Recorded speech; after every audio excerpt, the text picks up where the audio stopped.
G'day guys, so a year and a half on with the Pink Polly. Now we've had some unfortunate things go along the way. We obviously wanted to swap the 40 out for a new Yamaha, which is why you haven't seen this boat for a long time, because we simply couldn't get an outboard. We wanted a 50, but all we could get our hands on so far was a 30, and even that took about 6 months.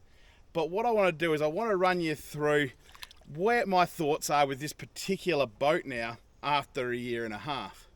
Now I'm going to run you through, I guess, some pros and cons if you wish, but it's really going to be, a walkthrough on the changes we've made since we first ever had it from our first ever video, which you can go have a look at with the Pink Polly.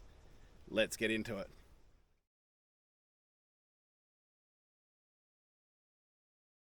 So I guess the biggest change we made to the boat since we first got it was we put the Water Snake electric motor on.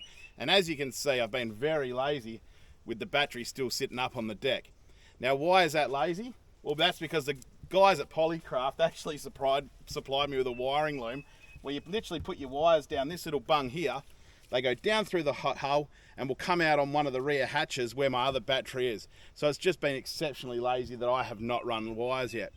Now this is a 54 pound 12 volt Water Snake that is absolutely perfect for this boat. It absolutely pulls this boat around like no tomorrow. In fact, it's that good that I guess on the highest speed, I'm happy just crossing banks from bank to bank without even starting the outboard. So that's been a real asset to this boat. Apart from that, the only other change we've made is, of course, going down to the 30 horsepower, which is down the back here. I'll show you. This is pretty rank water. But as per normal, we've stuck with the Yamaha because, well, we want reliability and there's no point buying second best. And once again, this video is not endorsed, sponsored or anything like that by any of these products. This is simply what we've found and mucked around with. The 30 is good.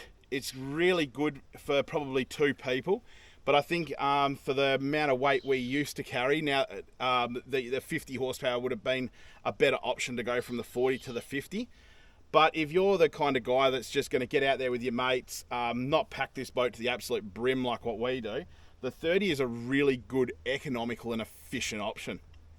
The boat itself inside we haven't changed. We've still got all these hatches. Now what I can say after a year and a half of using this boat is, if you are in doubt with these hatches, don't. Because these hatches, and when I say don't be in doubt, these hatches are brilliant. You got no idea how much this really transforms a 4.1 meter boat into something just a lot larger. And I know that sounds silly, but a 4.1 can get cluttered very, very fast. These hatches eliminate that immediately. Of course, you can still see I've got stuff up on the decks, but that comes down to, once again, my laziness, because all these hatches have just got so much room. I mean, we lift this one here, and as you can see, it's only half full. I mean, I can fit as much as I want in there, and all these do a thing. Now, one thing I would change, and which I'm still going to do, is I have got the live bait tank here. I would plumb that. I'd have that fully circulating. I think that'd just be a little bit better than having it so I've got a bucket water in and out. Keep in mind that was my choice, and I think it'd be a worthy upgrade on that. We have got little deck lights, which I've got on either side of this rear deck, and I've got one right up the front there, which I'll just quickly show you now. I'll just grab the camera off here and go have a look. We've got these little deck lights here, and as you can see, then you got one down there, one over there, and they've been absolutely fantastic. They really do illuminate well. Now, we didn't go LED, and that was for a good reason. At night, LED really does blind you. So by having the halogen, or maybe they're not halogen, but a more of a warm sort of light, it really does make a huge difference to your eyesight. You can really just operate nicely.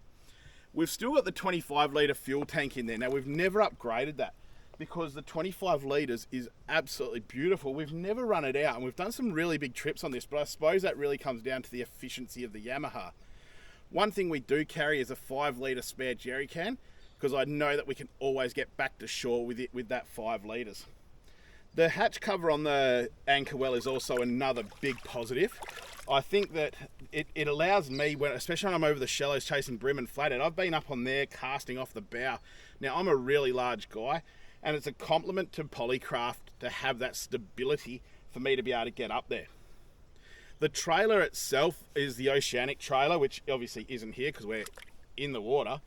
And that has been very good as well. I mean, it's been well built. It hasn't tarnished, although we have maintained it meticulously.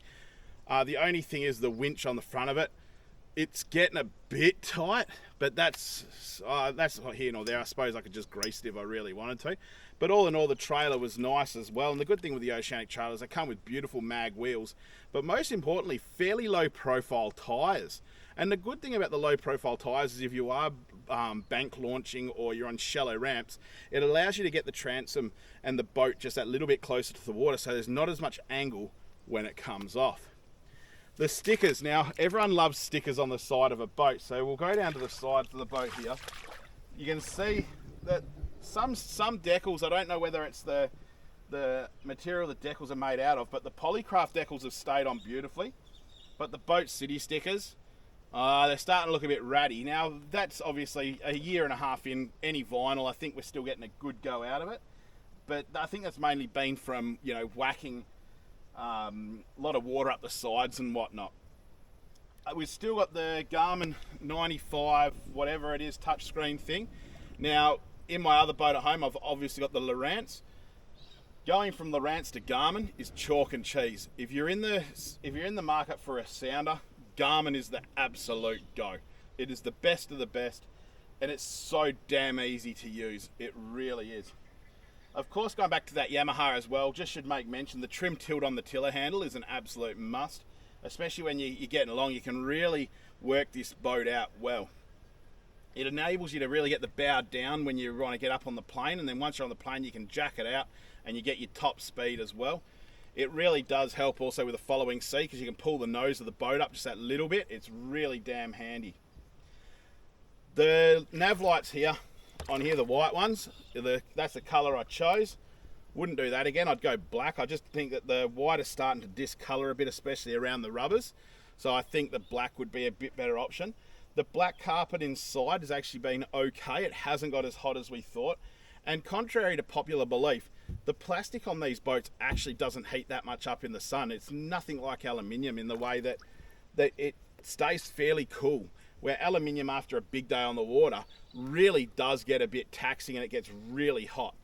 I suppose I should make the other mention of the poly material in the sun also, you don't get that reflective glare, which is really good, because I know you've come home some days and you've had your hat on, you've had all your gear on, and you still can't work out why you're feeling burnt under the chin, which is such a peculiar place to get burnt, and that's usually from the reflection of, let's say, the aluminium. You don't get that on the Polycraft, which is really good.